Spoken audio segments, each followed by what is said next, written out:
would love to ask you, like, would you be willing to run again in the future? And if you had to do it all over again, what would you do differently? Obviously, you probably learned many lessons connecting with the communities. There must have been so many meaningful experiences. But yeah, would love to know those things. You know, Alex, the biggest lesson I learned was this.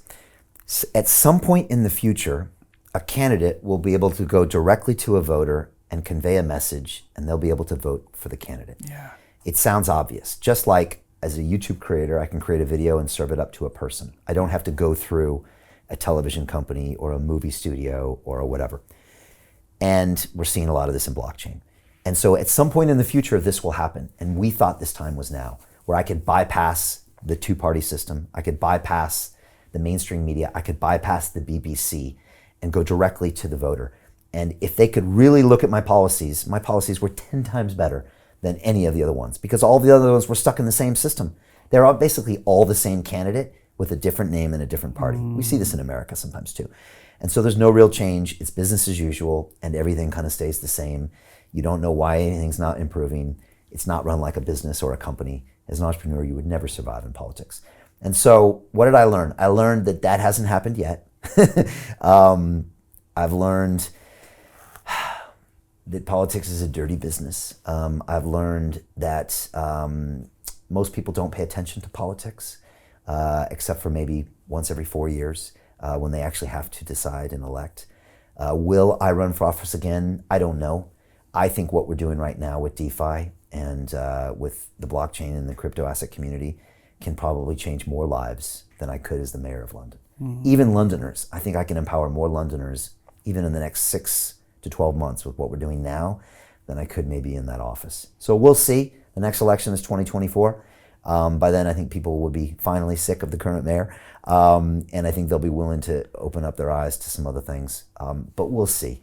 The truth is I can probably still do incredible work here with the communities and with empowering people, with London Real, with the blockchain work, with even the stuff we're doing with some of the communities.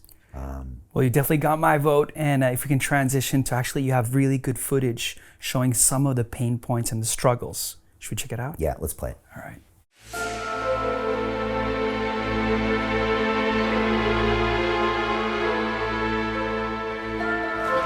Support. Hi, sir, how are you?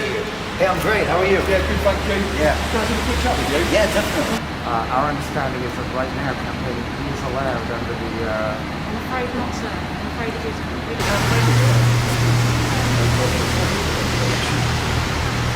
What you're doing on the campaigning doesn't fall within the essence of the lockdown. It seems a little Very frustrating. Very Obviously, frustrating. we've been watching us, targeting us, following us. It seems a little political that you're following us, not the mayor, the Lib Dems, and also Apple.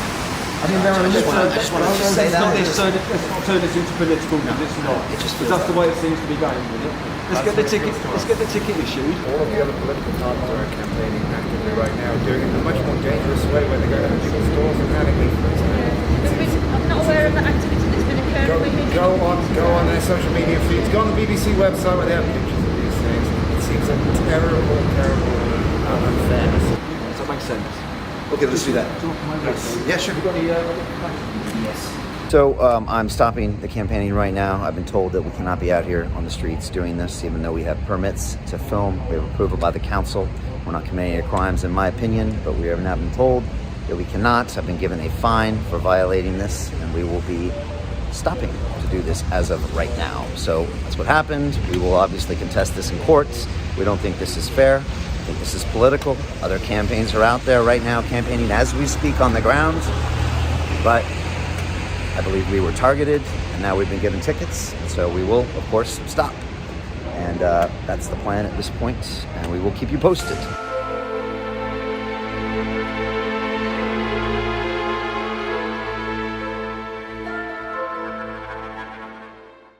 So what you just watched was one of the strangest times of the mayoral campaign. I still remember it like it was yesterday. I think it was in January. We were on my battle bus.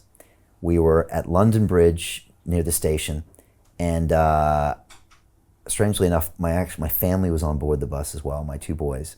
And we were out there campaigning. And I got outside the bus and I was walking down the middle of the street filming a video with my phone with an umbrella.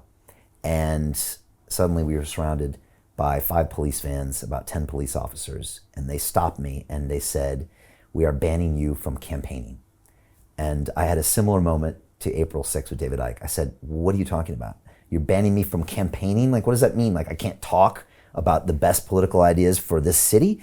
They said, "Yeah, you cannot campaign. You're violating COVID restrictions." And I said, "I'm alone in the middle of the street." I said, "Everything in my bus is following the exact same restrictions right now that Apple TV is using to film a series right now on the mall next to Buckingham Palace. We had all the same protocols, and everyone was distanced and wearing masks." And I said, "So we're actually not." And I said, "Who sent you here? Is this political?" And they got very angry, and they wrote us tickets, and they made us go home that day. And it was a big moment, and it was our chance to like step up and fight.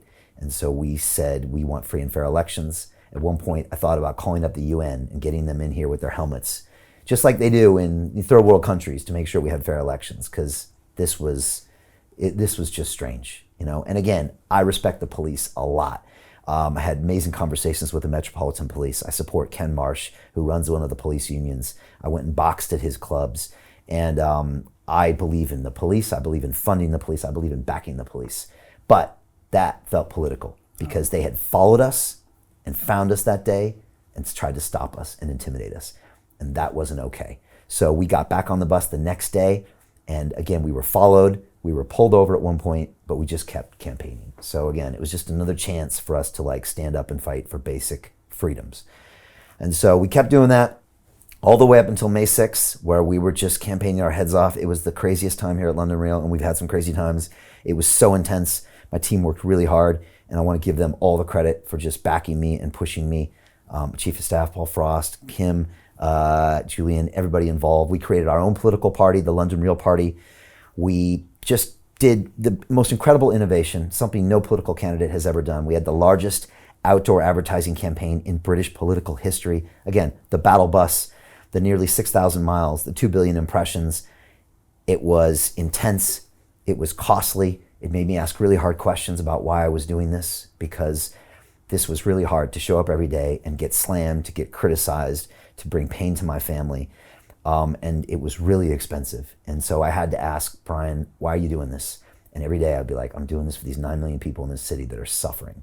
And it was a great moment to ask me, "How bad do you want this, and why are you doing this?" Because if I was doing this for me, I would have quit in the first month. Trust me. Because if I would have become mayor, I would have taken a massive pay cut, right? I would have gotten more criticism. It would have been the worst and hardest job ever. And so again, I would just say it was a real moment to ask me like what was important. And I really felt like I was doing it for the people of London. And I was at a meetup after the conference I met you on Saturday night with the Celsius people, and a bunch of people came up that voted for me. And they said, "Brian, we could really feel your passion for this city, and we could really feel that you really cared about this city." And man, I love this city so much. And it really bothered me to see what was happening. And when you go out there and see these, like the knife crime, and you see these kids, and you see these community centers, and you see this housing, and you see these broken promises, and you see these businesses that were broken when they could have actually survived. And then you look at politicians and you look at a lack of accountability, man, it really wound me up.